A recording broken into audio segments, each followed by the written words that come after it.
La révision de la charte de l'AES et l'élaboration du traité statuant la Confédération des États du Sahel étaient les points inscrits à l'ordre du jour d'une réunion entre ministres aujourd'hui au Burkina Faso. Un nouvel incendie fait d'importants dégâts au grand marché de Bamako. Des jours après, nous y avons fait un tour et les victimes se confient. Pour la valorisation des produits locaux, le Mali veut labelliser sa viande rouge et ses dérivés. Les explications au cours de ce journal. Mesdames et messieurs, bonsoir. Merci de nous recevoir chez vous. Bienvenue dans ce journal. Des ministres de l'Alliance des États du Sahel ont tenu une réunion ce 15 février au ministère chargé des Affaires étrangères du Burkina Faso. L'ordre du jour a porté sur la révision de la charte de l'AES et l'élaboration du traité qui porte sur la Confédération des États du Sahel. Diana Samaki. La réunion des ministres de l'AES qui s'est tenue ce jeudi fait suite à la rencontre des experts des trois pays réunis depuis le 12 février 2024 dans la capitale burkinabé.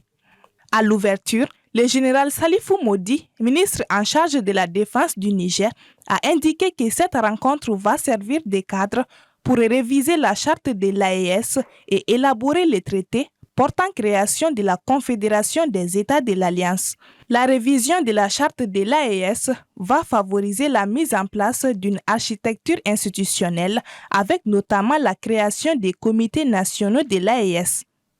Ce mécanisme permettra à notre alliance et à la Confédération de fonctionner au grand bonheur des populations du Liptako-Gourma, a déclaré le ministre nigérien.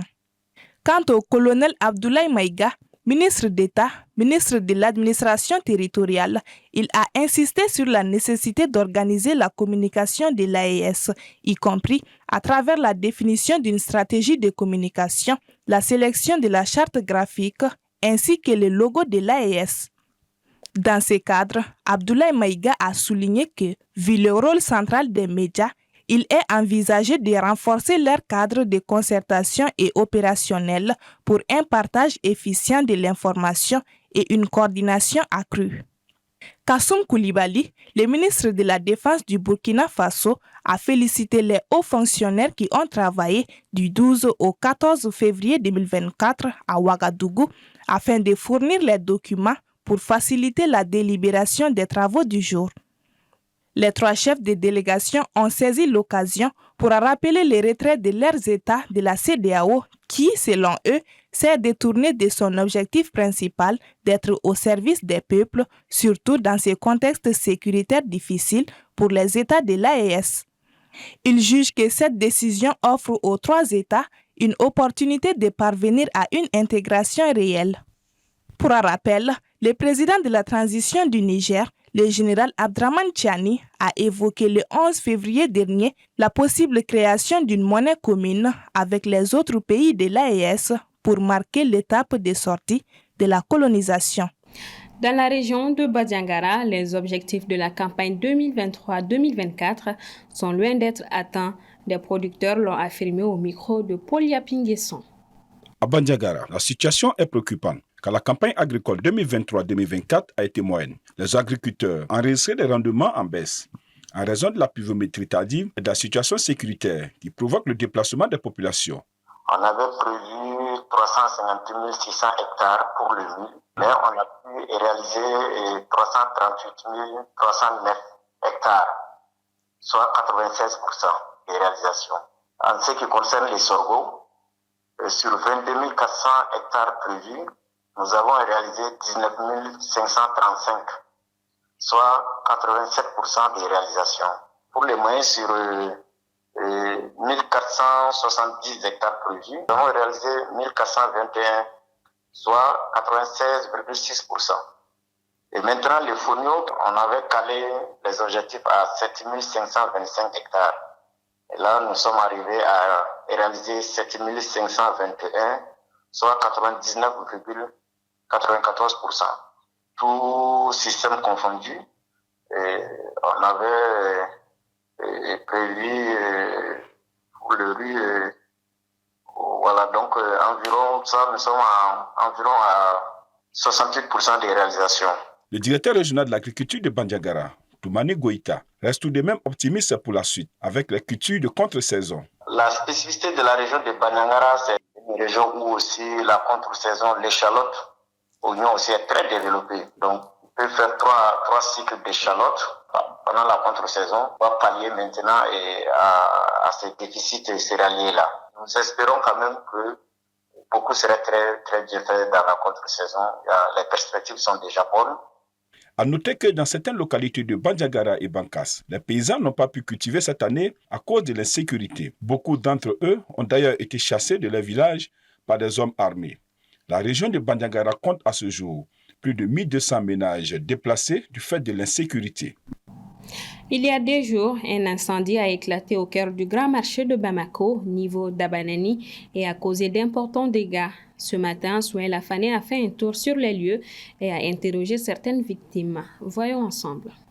Ce jeudi matin, 2 jours après que l'incendie se soit déclenché au niveau d'Abanani du grand marché de Bamako, des fumées sont toujours visibles sur les toits. À l'intérieur, dans l'obscurité et dans la fumée, les agents de la protection civile sont toujours mobilisés pour éteindre les quelques nids de flammes qui existent encore. Au même moment, certaines victimes cherchent à sauver ce qui reste de leur boutique. Ne wele 3h du matin. Ne nana kana yɔrɔ la jama donna yɛrɛ sɔrɔ. An nana sɔrɔ sapeur pompe bɛ yan. O kɛlen ka fan bɛɛ minɛ mɔgɔ se ka don. An yɛrɛ sera ka se ne la fɔ midi kunu. Cɛli min kɔni kɛra yan mɔgɔ si t'a hakɛ dɔn ni Ala tɛ. Iri ɲɛ bɛ yɔrɔ la. Tayiru bɛ yan, commerçant bɛ yan. Mɔgɔ sugu bɛɛ bɛ sanfɛ. E yɛrɛ ye min tɛ yɔrɔ la. Ayant tout perdu, d'autres encore sur place sont entre déception et désolation. Naga yɔrɔ fila de bɛ yan na bɛɛ jɛnna. A bɛɛ b'a la téléphone minɛ wo power bank wo téléphone ko wo a bɛɛ b'a la. Radio a bɛɛ b'a la. Ne yɛrɛ bɛ yɔrɔ min na sisan o ye ne kɔrɔkɛ yɛrɛ ka bitigi de Baba Tarawele. N'a fɔra ko yɔrɔ fana ka na jeni ta bon i b'a kɛ cogo di sisan han dayirimɛ ɲini yɔrɔ de don i bɛ filafilani ni tantani minnu sɔrɔ i b'o kɛ k'i ka denbaya balo bon n'olu si tɛ ka sɔrɔ bon a ma nɔgɔn quoi. Ne yɛrɛ Haruna mun bɛ k'a f'i ɲɛna sisan ne yɛrɛ ka place magasin 4 de jenna ne yɛrɛ ta ye 2 ye n denw ta ye 2 ye magasin 4 o de jenna bon ni t'a siɲɛ fɔlɔ dɛ o fɔlɔ ta fana jenna o san 14 de ɲinɛ o sugu jenna a sɔrɔ a tɛ bɛ pouvoir la. En attendant que des solutions soient trouvées à ces sinistres, les victimes lancent un appel à l'aide à l'endroit des autorités de la transition. An kɔni bɛ min de faamaw fɛ anw ye fantanw de se t'an ye cɛli min kɛra sugu kɔnɔ bi ni Ala yɛrɛ tɛ mɔgɔ si t'a hakɛ dɔn n'i ko i bɛ dɔ fɔ i bɛ nkalon tigɛ an kɔni b'a ɲini fɛ k'u kɔfilanan an fana ye jamanadenw de ye fɔlɔ ta kɛra o hami b'an na o siran b'an na. Bon, ni fɛn nana kɛ bi dɔw ye san 14 de ɲinɛ yɛrɛ ɲɛ bɛ yɔrɔ bɛ jeni na hali sisan yɔrɔ bɛ tasuma bɛ mɔgɔ se ka se. Pour l'heure, aucune perte en vie humaine n'a été signalée, mais ce phénomène récurrent demeure entouré de mystères, bien que beaucoup attribuent ces incidents à des branchements électriques anarchiques. Suite à une gestion controversée des fonds alloués à la lutte contre la pandémie de COVID-19, certains directeurs généraux du ministère de la Santé et du Développement social sont susceptibles d'être révoqués de leurs fonctions. Cette décision découle des délibérations du Conseil des ministres de ce mercredi 14 février qui a entériné la proposition de la ministre de la Santé de procéder à l'abrogation du décret portant nomination au sein du dit ministère. L'affaire est précédée par l'arrestation le mercredi 7 février dernier de plusieurs responsables hospitaliers suite à des allégations de détournement du fonds COVID-19 et d'autres malversations évaluées à plus de 35 milliards de francs CFA. Le Mali veut labelliser sa viande rouge et ses dérivés. L'annonce a été faite hier au Conseil des ministres. Que signifie cette labellisation? Élément de réponse avec Assetoumani Koulibaly. Avec cette labellisation, la filière bétail sera plus productive selon des responsables du département de l'élevage. Elle permettra de valoriser et promouvoir la viande rouge malienne. La labellisation de la viande aujourd'hui c'est un prélude par rapport à l'exportation de la viande rouge. Parce que là où nous sommes aujourd'hui, je pense qu'il est temps qu'on valorise le secteur existant en faisant quoi? En faisant exporter plus de viande rouge en lieu et place de l'exportation sur pied du bétail. Puis en plus, ce qu'il faut ajouter, c'est quand même depuis un certain nombre d'années, on est en train d'aller vers la politique nationale aujourd'hui, c'est l'implantation des abattoirs modernes et des usines de viande en vue de l'exportation de la viande rouge. Donc, forcément, dans cette dynamique-là, il faut aller à la labellisation et finaliser vers la certification de la viande rouge pour pouvoir exporter de la viande rouge. Le label Viande Rouge contribuera à accroître la visibilité de la viande malienne sur le marché international et également aider à protéger les consommateurs contre la contrefaçon. Il devrait également aider pour toute la chaîne de valeur liée au bétail.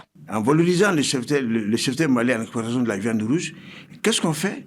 On fait valoriser les sous-pots d'abattage. Et les sous-pots d'abattage, c'est conseillé parce que quand on exporte le bétail sur pied, on perd la peau, on perd le sang, on perd les cornes, les abats rouges, les abats blancs. Donc tout ce qui est sous-pot d'abattage va à l'extérieur. Par contre, si on labellise la viande rouge, le processus de labellisation, c'est un préalable qu'il faut. Après, on va aller vers la certification de la viande qui va nous amener forcément à l'exportation de la viande rouge, d'où un plus-value par rapport aux valeurs économiques qu'on peut régénérer à travers les sous-pots d'abattage. Outre les dires de M. Sow, pour le ministre de l'Élevage et de la Pêche, M. Youbaba, la filière bétail-viande dispose d'un potentiel important d'animaux d'embauche qui méritent d'être valorisés. C'est d'ailleurs dans ce cadre que le programme d'appui à la compétitivité en Afrique de l'Ouest, en partenariat avec l'interprofession de la filière bétail-viande du Mali, a réalisé l'étude de faisabilité de la marque collective et le développement d'un label viande rouge et ses dérivés du Mali pour la filière bétail-viande. La classe politique, l'ombre d'un silence, c'est la une du journal du Mali cette semaine. Alors que les sujets ne manquent pas, certains acteurs politiques font profil bas depuis plusieurs mois sous la transition, crainte ou stratégie de positionnement pour le futur. Élément de réponse dans ce numéro 462 de votre hebdomadaire téléchargeable sur www.journaldumali.com. Merci d'avoir suivi ce journal. Bonsoir à toutes et à tous.